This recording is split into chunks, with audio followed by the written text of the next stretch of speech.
Beauty is one of the best forms of combat when used with intention. Using beauty without intention is for vanity. Using beauty with purpose is a revolution. Because when a woman centers her physical well-being, she is literally centering her needs, her mental wellness. She's putting her equity at the center of her world. Now, this can look like defying all of the expectations that we need to give every single ounce of our time and our space to our loved ones, to our businesses, etc., etc.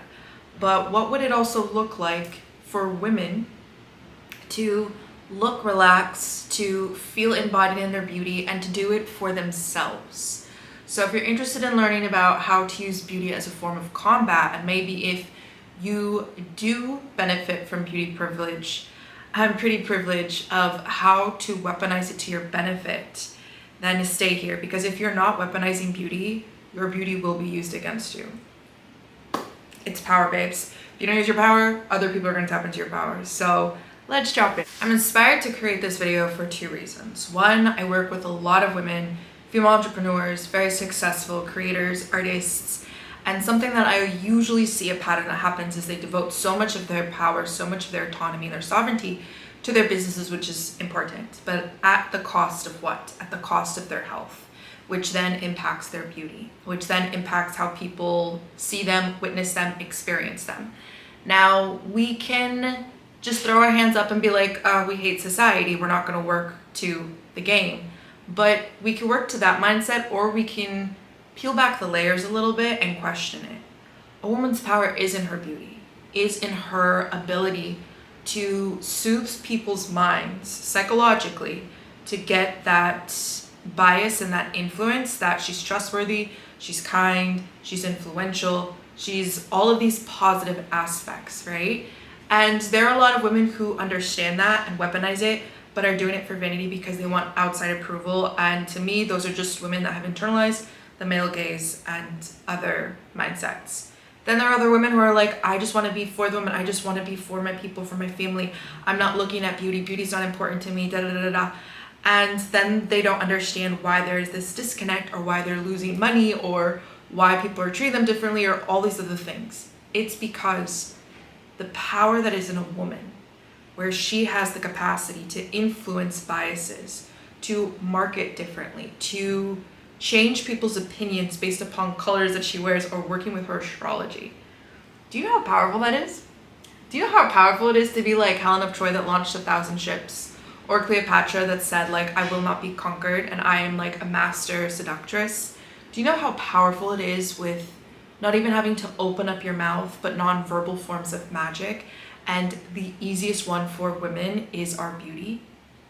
Alexander McQueen's, one of my favorite designers, like had it right, where he said, I'm quite aware of the social pressures on women and for them to look like these dainty, feminine, soft, non-assuming creatures, which is why I want women to look dangerous. I want them to look intimidating, because that's influencing that a woman is strong and she's powerful, right? Now, I'm also a fan of like, you can be feminine, you can be sensual, but then also there can be this flare of like, I have fangs, proceed with caution. It's all about how you want to influence the room without opening up your mouth. Because I don't know about you, but I know about me. And sometimes I don't want people in my space. I just want to work to their biases, so I'm going to dress a certain way, right? Like, I don't want attention, so I'm going to dress super conservatively. I'm feeling really confident. I want to exude confidence. I'm okay with attention. I'm going to wear a corset. I'm going to feel good, right? Like, I want to embody that the feminine can be anything that she wants, but it is for me. It is my intention. I'm not seeking for the approval of other people. I'm not being influenced by how they want me to dress. I'm influencing them of how they're going to treat me. And that power dynamic is integral. Now, the second reason why I'm making this video is because I remember this very formative memory, probably around COVID time, when a lot was changing in my life, and like I just let all my beauty rituals and everything go down the drain. And I had also just adopted these two sweet puppies that are like, oh, my life. And they were super sick, and all the vets were like, they're gonna die. So basically I put all my energy, all my attention, I went into like medicine woman mode for them. But no beauty at all on my body. I looked tore up. And my mom came in to help me with the puppies, And I'm just like crying and complaining. And then she straight up just looked me dead in my face, straight up like a Virgo. And she said, "You're choosing this. You're choosing not to create space and time in your schedule for go getting your hair done, go getting your lashes done, going getting a facial, going on your walks. Make it happen." You know, and it was difficult to hear that, but I also remember my mother being like super Libra energy, super Venusian as well, where she would have a baby, one of my sisters, and that woman literally the next month would like have the baby in a stroller, walking up a lot of hills, dropping weight really quickly, because she, my grandmothers, all of my aunties on my Persian side, all understand the power and the influence that we have when we feel embodied in our beauty. And there's nothing wrong with that. And to me, that's not vanity, because if that can secure more safety for us, where other people are going to treat us with more care and kindness, great. If that's going to secure more respectful behavior from people because we look disciplined, because we take care of our bodies, we take care of our hair, great. If that's going to secure more financial stability, because you notice when you're online, if you look done up, you get more clients, you get more eyes, you get more traffic, amazing. All of it is part of influence, and it's powerful. I find that a lot of times where women find resistance, myself included, around COVID, was that I'm like, that's secondary, that's not important, all these things. And in that season of my life, I also realized that I was attracted in people of that same mindset. But now I'm in a season where I'm like, no, I can grow, I can expand, but also I want my beauty to reflect the inner expansion as well. I want there to be fangs on beauty, and I want beauty to be restored to its natural order of not trying to mimic, not trying to copy, not trying to compete, but really every woman to embody her totality, which is her inner wealth of her inner world. One of the quickest ways to get me back into my beauty routines, my skincare routines, getting back into my Pilates, back into my nutrition, is I see how it impacts my mental health. And when my mental's good, I can think clear for my business and imagining the future. When I'm not on point with my nutrition, when I'm not on point with my Pilates routine, my running, all these things, then I get brain fog, or I'm constantly chasing dopamine throughout the day, or through high sugar and glucose spikes. And that creates an erratic relationship with my goals. I'm less consistent when I show up for my business. I'm less being able to be open and vulnerable with the people that I employ. Like, there's so many ways of connecting with beauty that are deeper than vanity, right? Like, you could get the results and go quicker and go get your body work done and like all that, and no shade to that. But then there's also another route where we take this deeper approach to intimacy with self and listening to our body, and when our body feels strong, and the vitality that we feel in our cells, and listening to when our minds feel really powerful. And for me personally, like, I could be feeling super low. My grandma taught me this technique too. I could be feeling so low. Sensitive people, you understand this. I could just be feeling really, really heavy.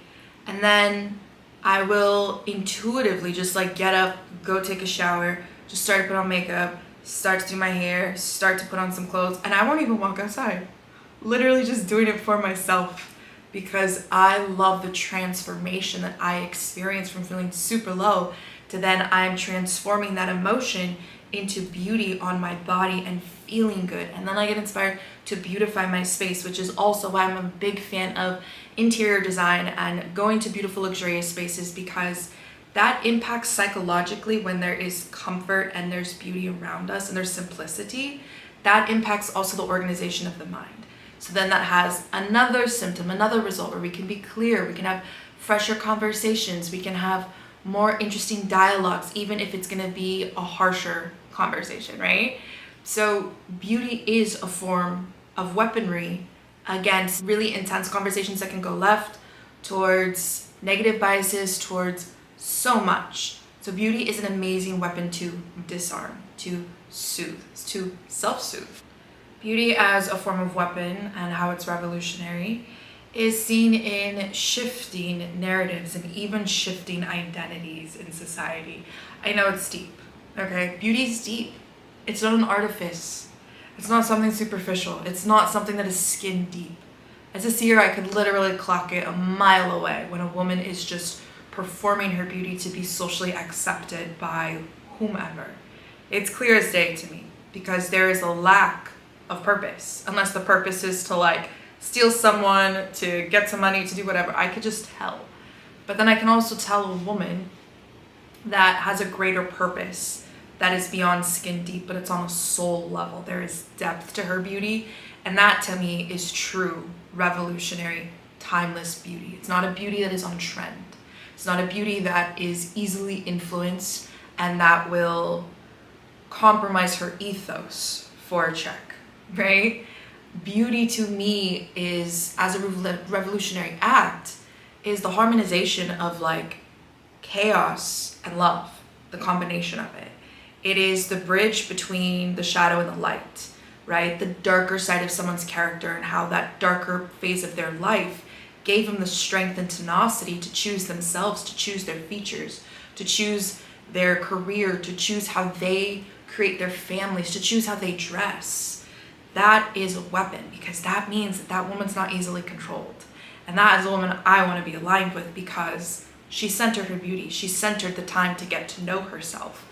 So much so that she can be in a room filled with like a bunch of Barbies and still be like the wild Frida Kahlo, Pocahontas type of character. You know, like, no shade to Barbie, because I also love the Barbie movie, but like, there is this craft of oneself that is revolutionary.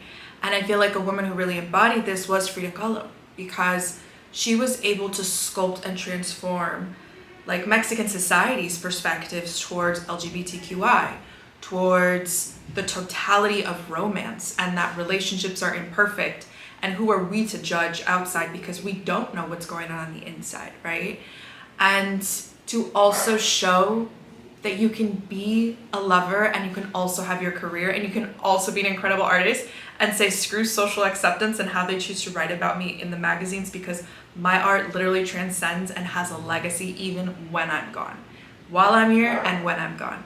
To me, that's influence, that's tenacity, that's power.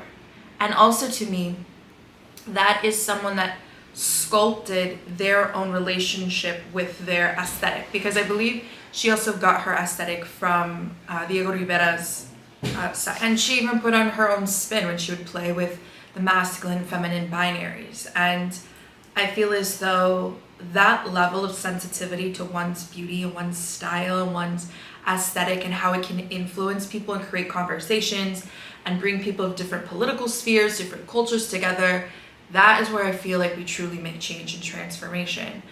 I've tried so many different routes when it comes to healing society, and for me, what feels most safe and most true and where we can create long-lasting impact is to soothe people's nervous systems, to not feel like we're going into combat when we're gonna have these conversations, differing opinions, and how can we collaborate? How can we build together? How can we move through more of a feminine allowance and acceptance, and not of this like I win, you lose type of frequency?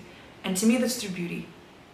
Creating beautiful ambiance, beautiful dinners, hosting, having beautiful networks, relationships, enjoying conversations at the hair salon. Like, I literally, my soulmates, some of them, are my lash tech, my nail tech, my hairstylist. Like, I have such a bond with anyone that does any form of beauty or glamour magic, because they truly understand the transformative power of a woman when she walks into these spaces and she can feel super insecure, super defeated, super feel like as though the world is taking everything from her.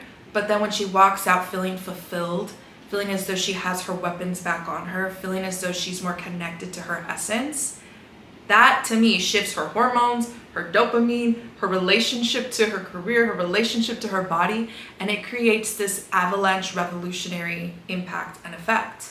So beauty is an act of revolution when used with intention. And the final reason why beauty is a form of combat is because it occupies physical space. One of my favorite examples of this is that currently I believe Finland is considered one of the happiest nations in the world.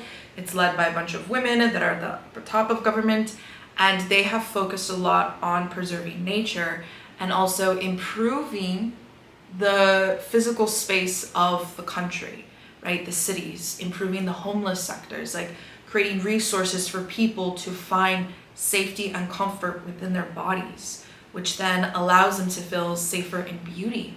And to me, nature is the number one inspiration in the world of how to create balance and harmony. And nature's beautiful in all her forms, in all her seasons. There is awe, there is wonder, there is splendor.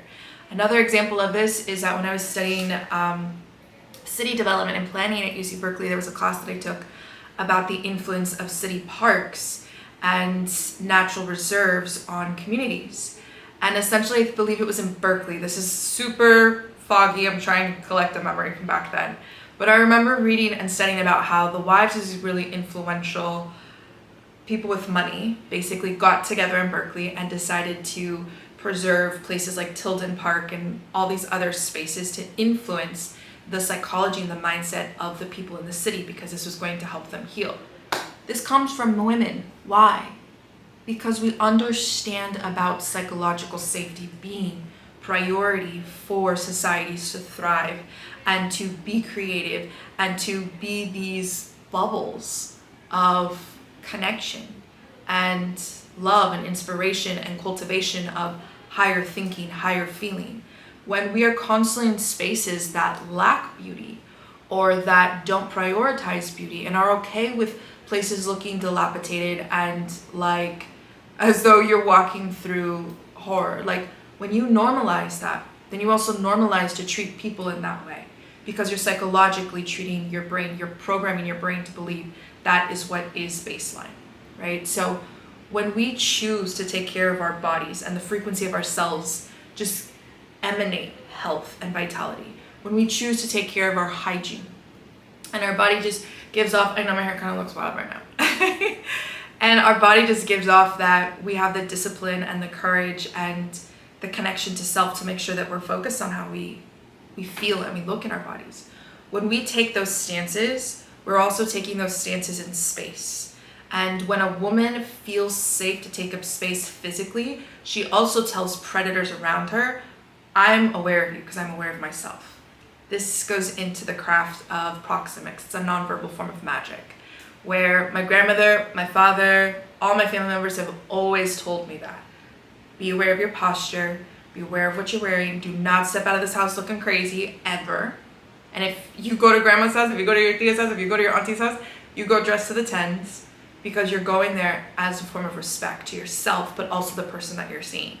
So whenever I go outside, even if I'm sick, I'm on my moon cycle or whatever, I will go dressed well because I'm respecting my vessel and I'm respecting others. Even if I'm feeling insecure, even if I'm not feeling my best, I always remind myself that how I see myself is not how other people see me. And when I occupy space, I always want to occupy with the frequency of I care about myself.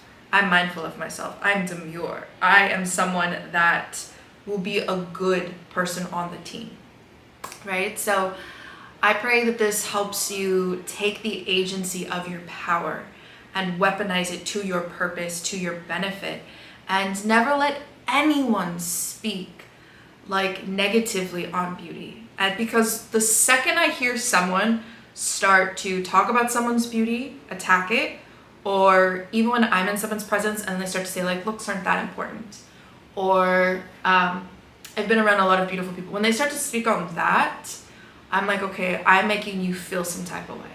Because I know about me, when I see my clients, my homegirls, anyone looking beautiful, I can't help but gush over them. When I see them successful, I can't help but gush over them, because I know the amount of discipline, care, focus, intention, from ideation to transformation. I know the level of work that it takes, and I see you.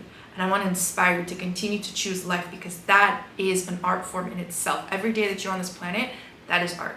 It's not you just sculpting the most perfect body or sculpting the most perfect makeup look. No, it's that you chose that day to transform your feeling state into hope, inspiration, grief, power, whatever it is, that's your expression, right? And I'll end the video with finally saying that Blair Waldorf from Gossip Girl, one of my favorite sound bites from her, is that fashion is one of the most powerful art forms there is, because it's a combination of movement, architecture, and design.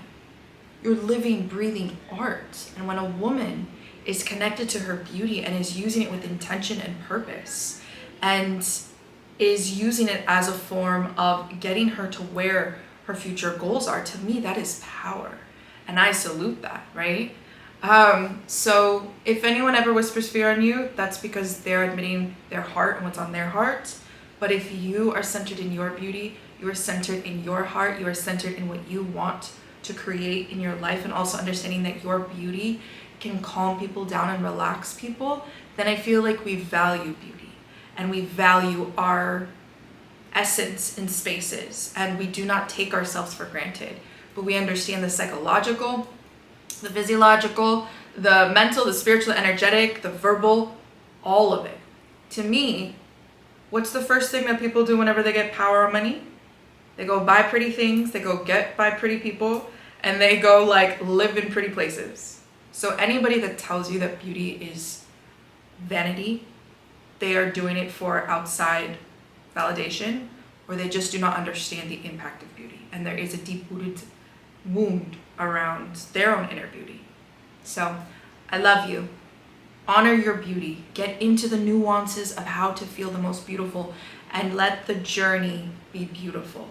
Do it through love versus hatred. Always. It may take a little bit longer. To figure it out. But I promise you, your path, your journey, the strength that you build to get there is worth it. You're worth it. You're worth the time. You're worth the energy. You're worth your success. You're worth it all. All right? I love you. I love you. I'm going to put in the description ways we can connect, and also a link for you to get connected with a new course about beauty as combat. I love you. Bye.